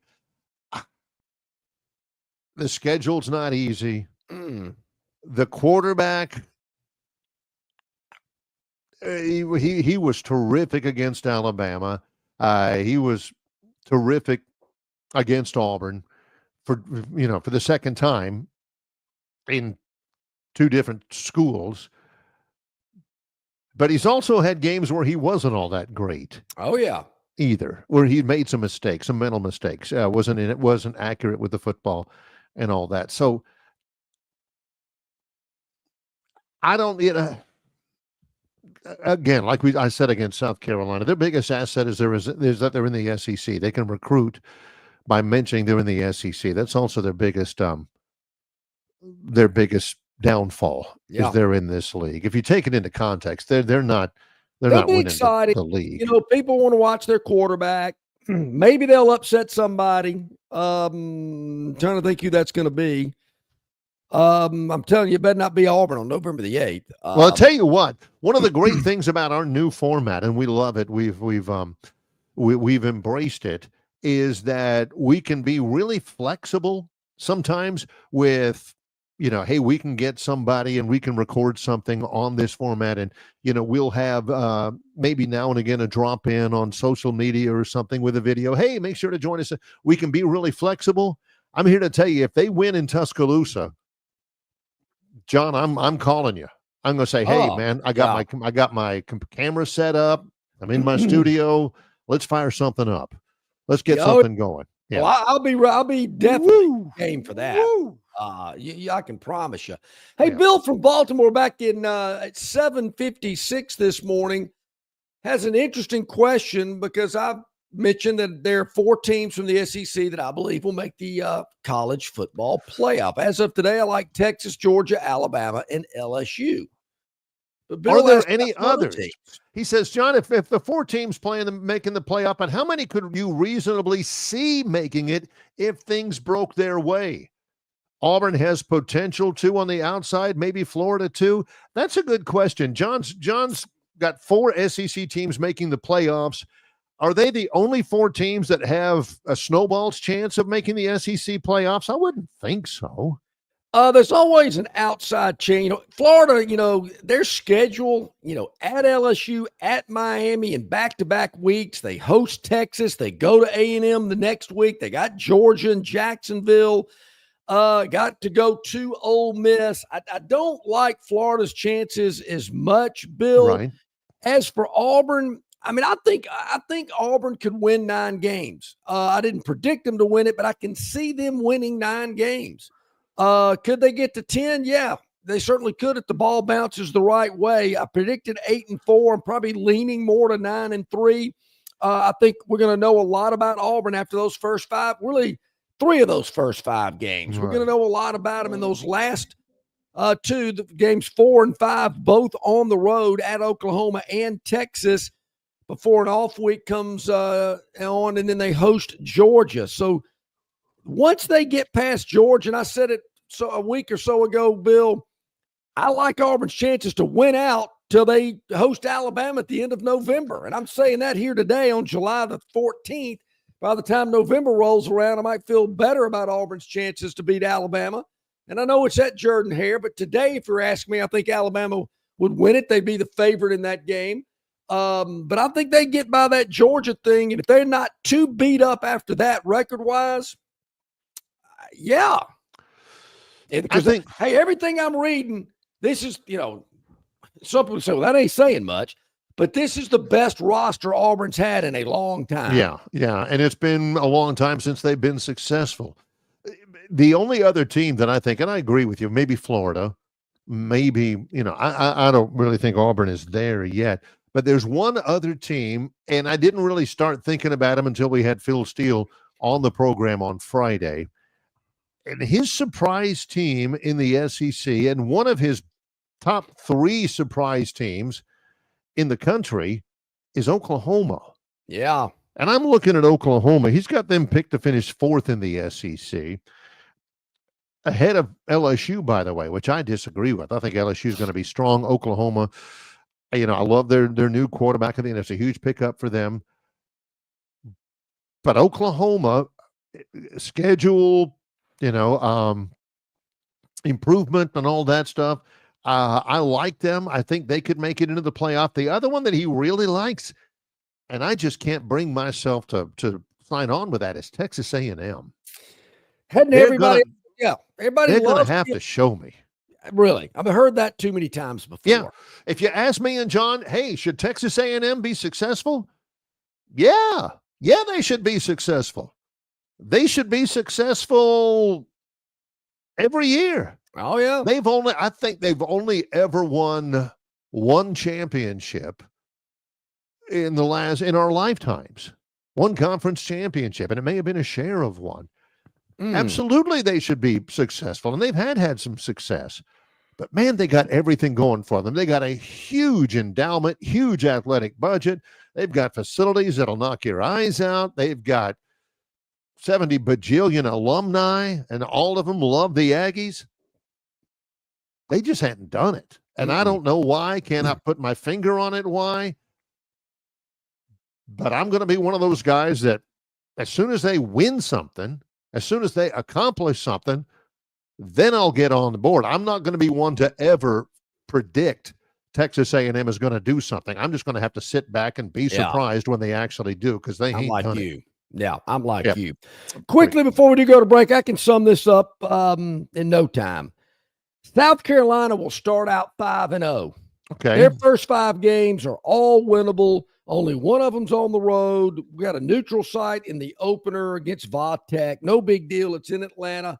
They will start out 5-0, then go into an off week before a very difficult 4-game stretch. We're going to know what South Carolina's about with those 4 games: LSU on the road, Oklahoma, Alabama at home, at Ole Miss, then an off week, and then the next 3. 2 of those 3 I think are very winnable. They wrap up at Clemson, who I've got playing for the national title. But I think conference-wise, South Carolina could make some noise this year. Shane Beamer's got to deliver. Hey, just South Carolina, how in the world they won that Clemson game last year is beyond me. But they did. They could do it again. They got Clemson at home this year. So, a big announcement when we come back about the Phantom's Daily Dog when we return. Coming up, Longshore and McKnight in association with Yellowhammer News, presented by Bud Light. The Destin Connection Seafood Market offers the freshest seafood direct from the Gulf of Mexico with deliveries daily. Snapper, grouper, pompano, flounder, copia, along with medium, large, and jumbo shrimp, hand-picked crab meat, and chucked oysters. They can even cook your order for easy, quick pickup. The Destin Connection can make a po' boy with any of their seafood items that folks in New Orleans rave about. Go by and see them at 3750 Norman Bridge Road or call 288-4272 for pickup orders. All right, man, grab a Budweiser and take a knee. It is the best time of the year. It's baseball season. That means sunshine. It means behind-the-back peanut tosses. And it means sharing some cold, frosty Budweisers with your boys.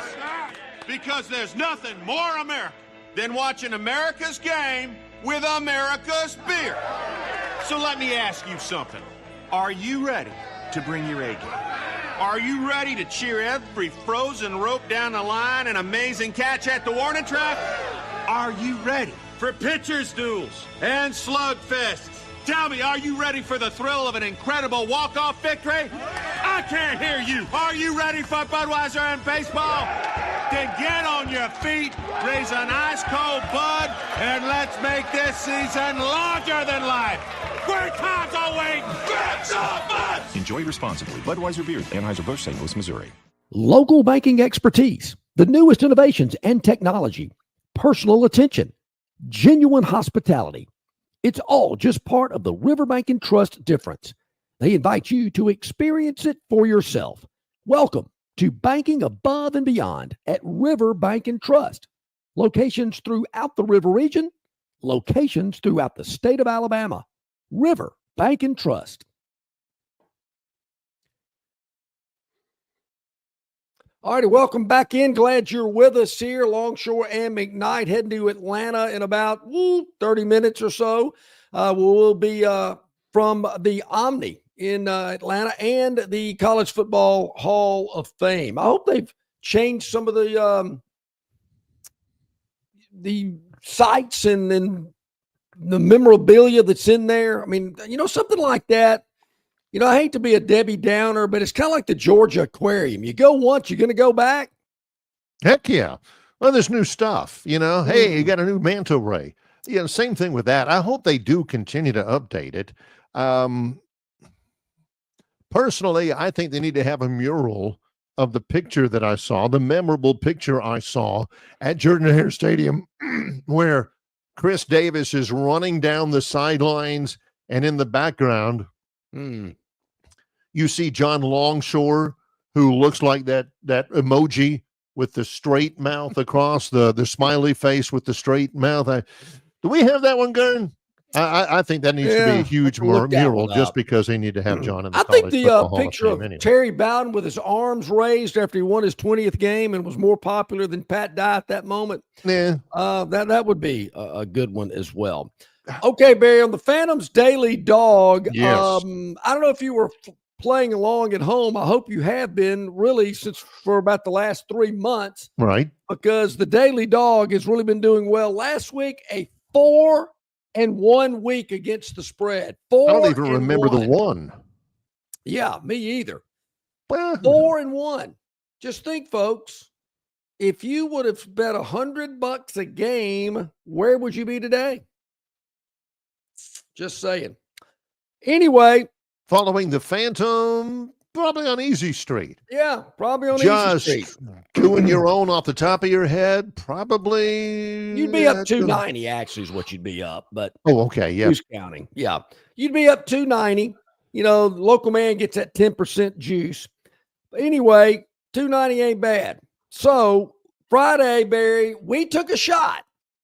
Got a little feedback, a little chirping, a little criticism. Good. We had the Braves plus 101 at St. Louis. They're not real familiar with the pitching matchups. I heard some stories about that. Got a lot of feedback. Lo and behold, Braves win it 6-5 on the road to cash a ticket in yet again. 4-1 week for the Phantom. The good thing about the 6-5 win on Friday night was it did make a winner in the Phantom's Daily Dog. We're always a fan of that. The bad news is that it was 6-5 after 3 innings. Yeah. The game finished 6-5. So the Phantom was relegated to every half hour. Let me check back in. What's this? Pretty much. Still 6-5. All right, golly, hang on now. Hang on. They're going to go to the bullpen. 8th inning. Let's check again. Still 6-5. Holy smokes! Come on, let's wrap this up. This game's going on forever. Finally, whenever he gets the ding, ding, ding, ding, ding, ding, or more like ding, ding, ding, ding, ding. Actually, ding, ding, ding, ding. Braves hang on, leading it 6-5 after 3. They end up winning it. You know, Barry, when we got to the bottom of the ninth, I went, here we go. I know what's coming. I've seen it happen before. But no, they were able to hold on for us, and that's really all that matters. So we're glad we got a win there. If you haven't been playing along, so to speak, then that's your fault. That's on you. I mean, I'm giving them to you, folks, and if you're not taking advantage of it because you would have been banking some coin really since, the start of the NBA playoffs. Hey, no doubt about that. But, of course, they're presented strictly for entertainment purposes. Yeah, sure. So, I mean, if you just enjoy hearing the Phantom break down the game and talking about, the ins and outs and everything, hey, there's value to that. If you use them for your own personal bank account, we can't stop you. No, we can't. That's up to you. Now, the big announcement, no, is not that John and Barry Knight are coming back or the Shadow's going to co-host or whatever. Yeah. It's even bigger than that. Show. Yeah. Even bigger than that. And we don't want people to get disappointed and have their lip poked out. Okay. But as you realize, there's not a lot going on in the sports world. Major League Baseball is at the All-Star break at the moment. I think there's something called the Home Run Derby tonight.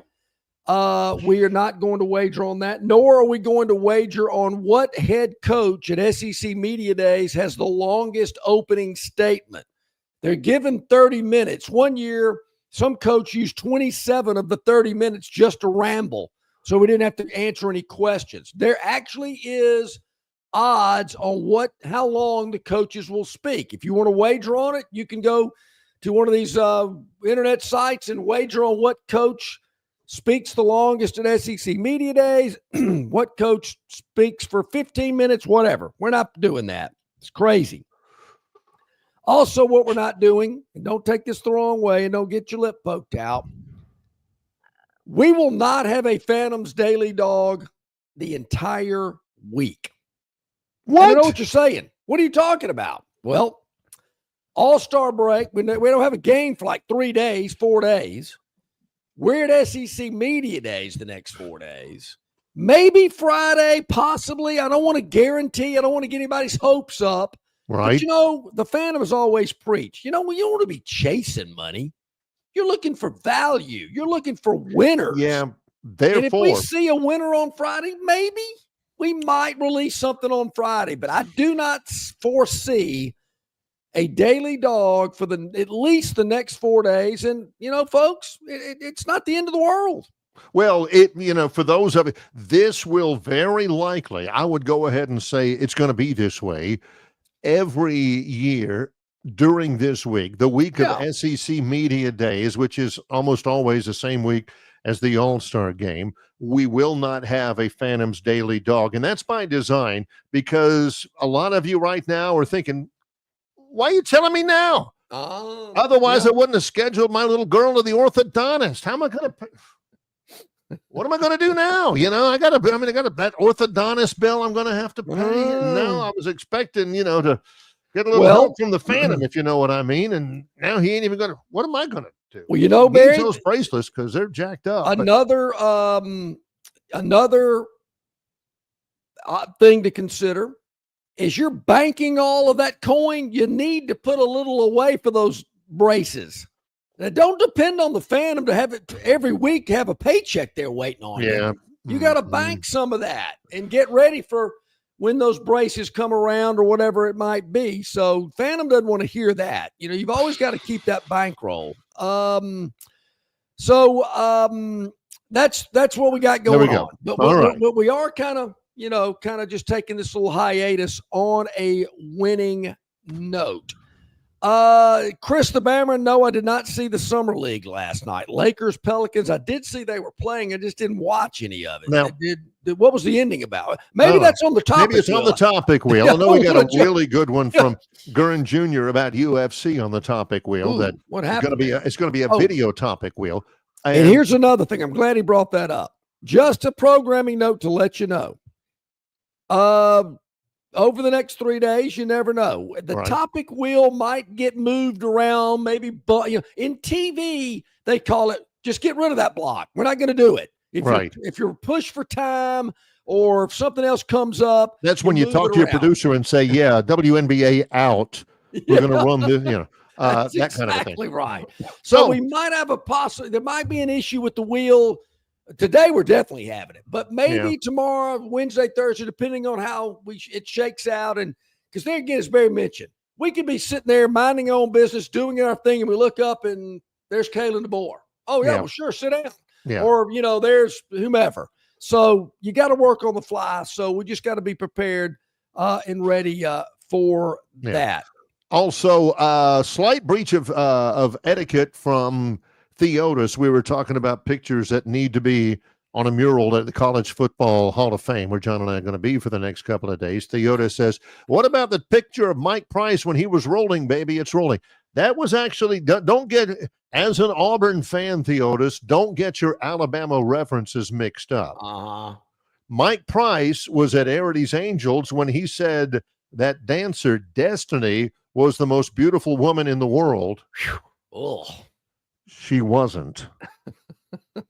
It was the late, great Colette, who was at the Tuscaloosa airport when Saban and Miss Terry came flying in for the press conference when he was announced as the head football coach at the University of Alabama. She was the one who said, we're bowling, baby, we're bowling, or we're rolling, or something like that. Yeah, I think that term might have been used by her as well as Mike Price. I want to say he said something about it's rolling as he was there at Arity's Angels. But Theotis, you actually needed to have coached in a game to get into the College Football Hall of Fame.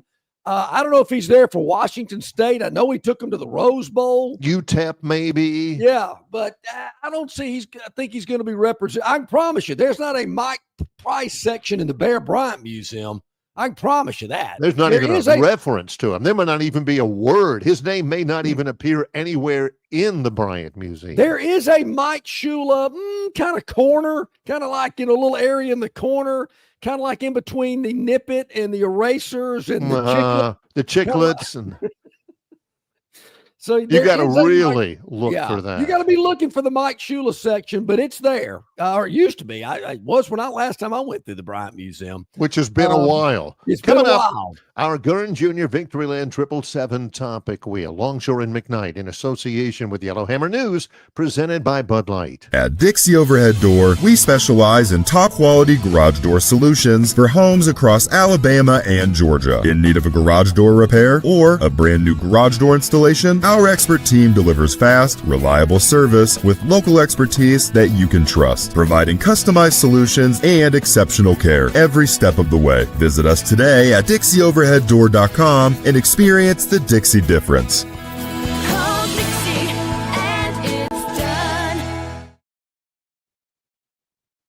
In sports, if you think joy only happens after you win, think again.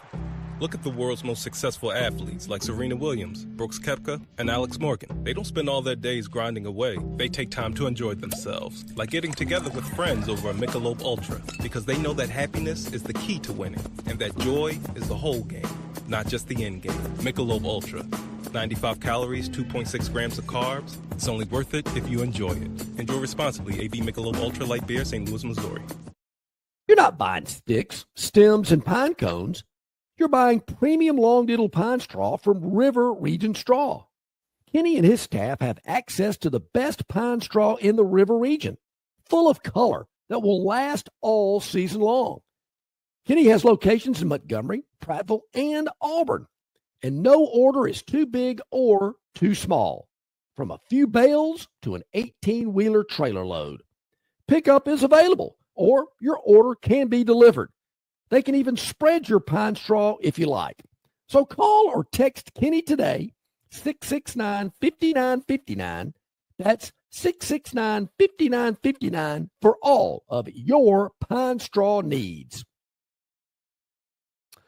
All righty, welcome back in, everybody. About 20 minutes to the top of the hour. Day one SEC Football Media Days, hitting I-85 here momentarily. If you're watching the program later into the day, then heck, we're probably already there if that's the case. But you can always check it out on YouTube, on Facebook, listen to it on Spotify, X, Instagram, and of course at yellowhammernews.com. Check it all out. We appreciate everybody on the chat line presented by River Region Straw. Call Kenny 669-5959. This is the standard chat line. Unfortunately, the John Longshore VIP text line right now is being eaten up by texts about, hey, when you get to the Frisky Whiskey, get me a handle of whatever vodka's on sale. Place your order now. Yeah, because John's heading up I-85. Yeah. And yeah, that may be your best chance to get your order in before Now there will be, Barry, a 15% delivery and service charge attached to that. 15% off the bill or 15% out of the inventory. That's what I want. The bill. Yeah, the bill. No doubt. I gotta check, Barry, the rules of how much alcohol I can transport across state lines with it not being illegal. Just want to make too expensive. Yeah. I don't want to do something illegal. No. Definitely don't want to do that. Here we go. Okay, Gerns has got look at that. The Victoryland Topic Wheel brought to you by our good friends at Victoryland, exit 22 off I-85, Shorter, Alabama, where you can be a winner too. All right, we don't know what this is all about. It is all news to us. Let's just see what we got and roll with it, baby, to quote Steve Winwood. Record picks. Yeah. This was interesting. Major League Draft started last night. First round, Arkansas and the University of Tennessee got a lot of players. And Eli Willits is one of the records there. High school player, 17 first-round shortstops. I think everybody among the first 16 picks was either a shortstop or a pitcher. Willits is this is the record. He's the youngest player taken number one overall since Ken Griffey Jr. in 87. I think he's 17 years and 7 months old or something like that. When I was 17, I was working at Burger King and making $3.35 an hour and glad to get it. This kid's 17 and he's a millionaire. But yeah, they want athletes. They want projectable athletes. They're not going to get the big, huge 240-pound high school power hitters who may have peaked physically. They're looking for athleticism in the draft. How long before this kid's in the major leagues? Somebody was tweeting last night, one of these draft experts, and I was following it a good bit. They're saying the projection is that he'll be on a major league roster by September of 26. Oh, man. Which is, he'll go right now and he'll play short season, maybe rookie league ball down in Florida for the rest of the year. And then, during the winter, he'll play somewhere else. And then when he comes to camp, they may start him in Double-A and get him on a fast track. But they say he's got all the tools. The projection is that he'll be in the majors as a late September call-up, at the end of the year, by the end of next year. Oh, wow. It's exciting for a 17-year-old. No kidding. And what team drafted him? Oh, don't tell me Nationals. Is that right? Well, they need some help. Well, yeah. They've been struggling. I think that's right. All of a sudden, how did they fall so far? He was still selected by the Nationals. Weren't the Nationals in the World Series a couple of years ago? Yeah, that's what happens sometimes out there. Yeah. But I just imagine. Can you imagine John Longshore at 17 years old signing $1 million contract? No, I can't. That would have been trouble. Quadraphonic Blaupunkt. Yeah. That would have been trouble. Yeah, no doubt. Okay. Yep. All right, let's get ready to spin it again. As Barry mentioned, we do not know what these topics are. We're looking at them at the first time, just like you. Like John says, bank some of that money. Like he says, whenever you're playing the family, listening to the Phantom, bank some of that money on that. Big rematch. Wow. Yeah, Wimbledon. Yeah. Yeah. Alcaraz won it last year. Jannik Sinner wins it this year. The Italian. Great match. The one that the matchup they had at the U.S. Open was one of the classic ones you would ever want to see, or maybe it was the French. But you're going to see those two guys. It's going to be like Federer and Nadal, or Nadal and Djokovic. Those guys are going to be playing each other a lot. That was a good one. Sinner wins it his first Wimbledon, and he'll win a bunch. I was thinking those two guys in particular. You think they're picking up a tennis racket today? Or do they take like a week off? Because they got something coming up next week, and then the circuit continues. But today, day off. Taking a day. They've been playing a lot of tennis, and these matches, can last hours and hours. And they've been playing every day or every other day for 2 weeks. Yeah. Up at Wimbledon. It's tough. All right. That's a good one. That was good. I saw some of the awards. And the grass, plus playing on grass, I guess we can ask DJ Barber. But playing on grass can take a lot out of you. So you need a rest. I noticed during the award ceremony, they had to put down some carpeting or something because these ladies had high heels on that were awarding the trophies. And those heels would probably dig into the playing surface. All right. All right. More to go. I think we got this. We can do it. Spin away. We're ahead of schedule. Let's see what goes on with Shutdown. Breakdown. No, that was Beverly Hills Cop 2. Oh, yeah. Here we go. Cooper Flagg. We mentioned it last week. Number 1 pick in the NBA draft. And his first outing in the whatever it is, the G League or the D League or the Summer League or whatever. He was up and down. He did some great things. He didn't. Well, he had 31 the other night against the Spurs.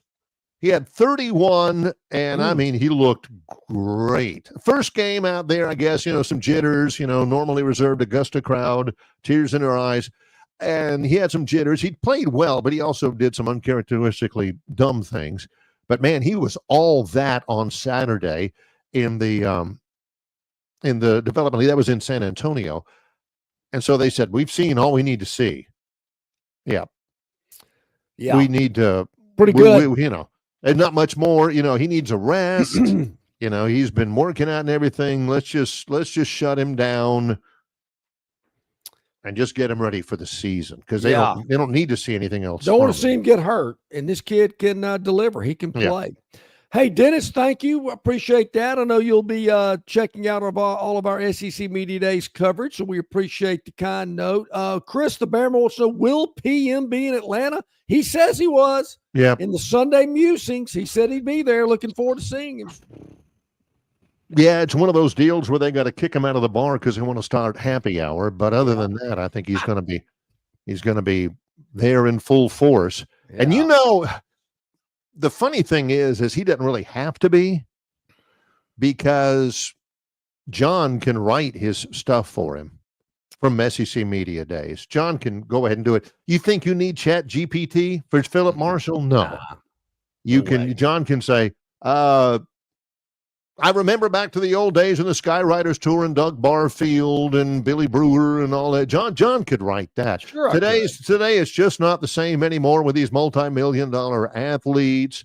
Will the Auburn Tigers be any good this year? Only time will tell. John can write it, so he doesn't necessarily need to be there. So only time will tell. That's a Philippism. I like that. Yeah. All right. That's a good one. All right. One more than a break. Yeah, one more than a break. Let's spin the Victoryland 777 Topic Wheel. Exit 22 off I-85 Shorter, Alabama, where you can be a winner too. Let's see what pops up on the wheel this time. And it is Big Streak. Big Streak. Oh, here we go. Red Sox. What? Huh? This one snuck up on me. The Red Sox are playing well right now. Wait a minute. I like it. 10 in a row? Yeah, it's their longest winning streak since the Red Sox haven't been great for about as long as Auburn hadn't been great. 2018, Auburn 2019. I didn't realize that they were playing this well. Well, they're still in third place in the American League Eastern Division, 3 back of the Toronto Blue Jays. We have a Canadian team leading. They are only 1 game back of the Yankees, 10-game winning streak, and 18 games over 500 right now. Yeah.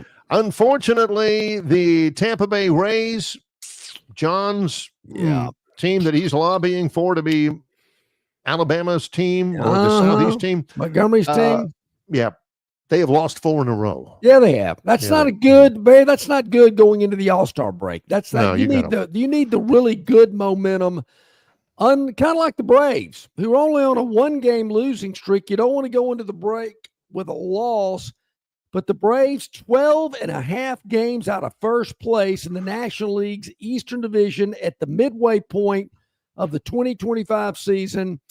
Can they rally? Have they ever been this far behind and come back to win the the division? Probably. But people and we'll are get telling 15 me out people there, who will let me know, but it ain't happening. People out there telling me, that it isn't happening. Is it time for me to give up on the Braves? Yes. I'm going to think about it during the All-Star break and have an answer for you on Friday. It is. I mean, give up. Oh, yeah. This is what Theodos asked. He says, is it time? Will the Braves start trading off talent? I don't think they will. I don't think they should. Do they have any talent? They do. Guys are injured. They got some young players. There's a couple of guys I wish they would get rid of. Michael Harris, the center fielder, what has happened to him? He can't hit his way out of a wet paper bag. Ozzie Albies, but terrible. They've been productive before. Let's take a break. 2 more on the topic wheel when we come back. He's John Longshore. I'm Barry McKnight. In association with Yellowhammer News, it's Longshore and McKnight, presented by Bud Light. Dixie Electric Plumbing and Air rallies for you. No matter the problem, Dixie will tackle it. Their licensed and trusted electricians, plumbers, air and garage door technicians are ready to win for you. From toilets to garbage disposals, circuit breakers to HVAC systems, Dixie never fumbles. Don't throw away your hard-earned money on second-string contracting companies. Score big with Dixie. After all, they are your biggest fan. Visit calldixie.com or dial them up locally at 262-2946. Summer's here, and so too are its many challenges. Heat that won't quit, beers that won't fit, hammocks that won't hammock, screen doors that appear out of nowhere, flips that flop a little too much. That's why it's important to keep it simple. Keep it cool. Keep them coming. And keep it easy. Easy to drink, easy to enjoy. Bud Light. Don't miss your chance to win big at Victoryland Casino. Play the latest, hottest, most exciting games around with fun bonuses and big jackpots. Don't miss out on your free play. Stop by Player Rewards today and check out this month's exciting free play promotions. Come see why our players keep coming back. You'll have more fun at Victoryland Casino, where you can be a winner too. Victoryland Casino, located off I-85 exit 22, Shorter, Alabama. Must be 21 or older. All right, welcome back in, everybody. Glad you're with us here. A couple of minutes to go. Theodos, we checking into the Super 8 tonight. Theodos, man, we're at the 4 seasons. You kidding me? You know how we roll. Come on, Super 8. You kidding me? Okay, 2 more to go on the topic wheel. Oh, green and blue. Always green and blue. Barry pointed that out months ago. I never really noticed. 35 seconds. Huh. Oh, yeah. This is the one I hoped it would be. Check this out. All right. Okay, Graham Jr. was at the UFC matchup. Oh, geez. Well, this was in Nashville. 35-second knockout. Oh, I can see why. Call it. Blow the whistle. Yeah, no kidding. Oh, yeah. Get in there. Ooh, that guy got up. Wait a minute. Wait a minute. Whoa, he gave him the throat slash. And not the Usain Bolt. No, he's throwing arrows at him. Oh, my. Can we play that again, Gern? I got to see the start of this Gern, thing. I'm looking. I want you to play it again because I want to see Gern in the background somewhere. Boom, left. There it goes. There you go. Left hook. I don't know. This guy got a prayer. He's balling up. Yeah, come on. He's thinking, taking it in the temple. Yeah. Oh. Now, are the gloves obviously different than a boxing glove? I mean, look at that. These guys are wailing away. I'm thinking, do they not have as much oomph or as much punch in them? Because these guys are getting hit. I mean, a boxing match, a couple of good blows, guy can be.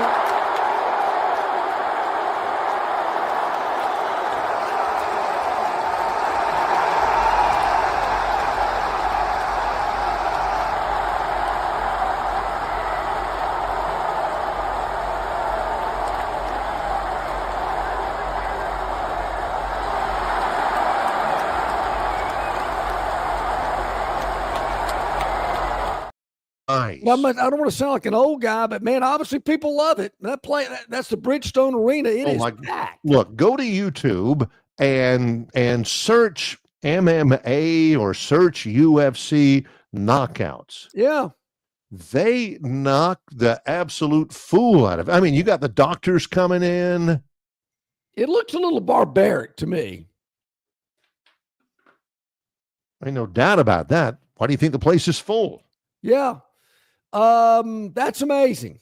That is, I'm amazed that many people were there, but heck, Trump wants to have one at the White House next 4th of July. See, I just don't think that's really appropriate. There again, that's just me. Do you do stuff like that at the White House? I don't know. I don't think it'll ever happen. We'll see. All right.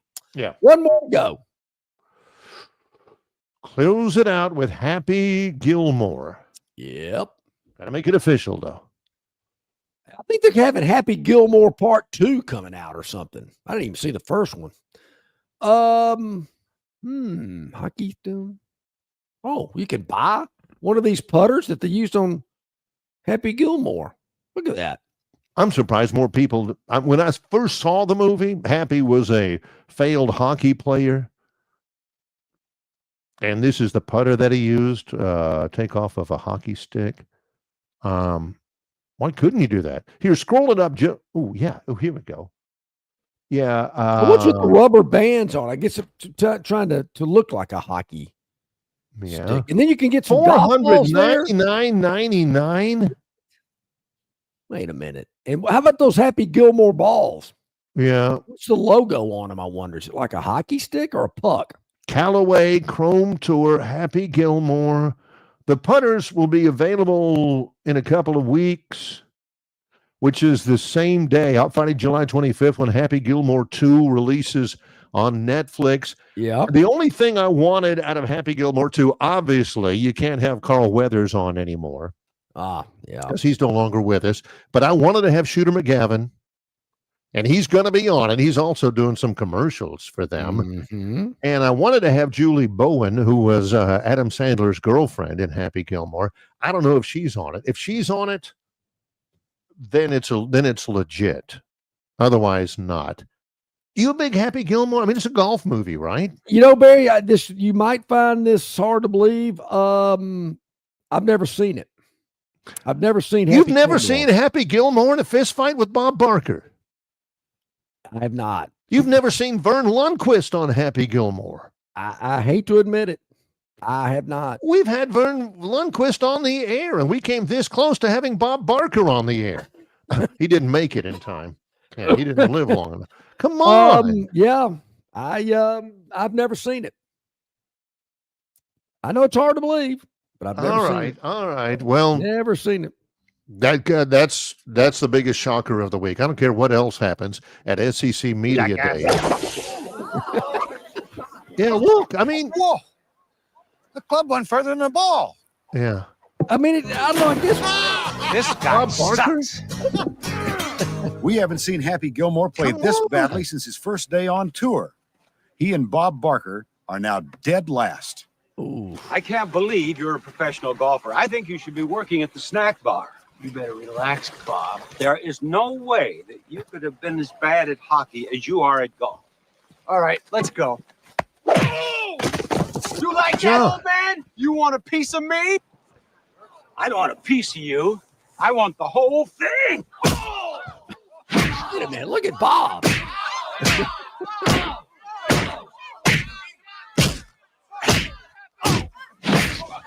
Yeah, you get your butt kicked by Bob Barker, and you didn't even see that.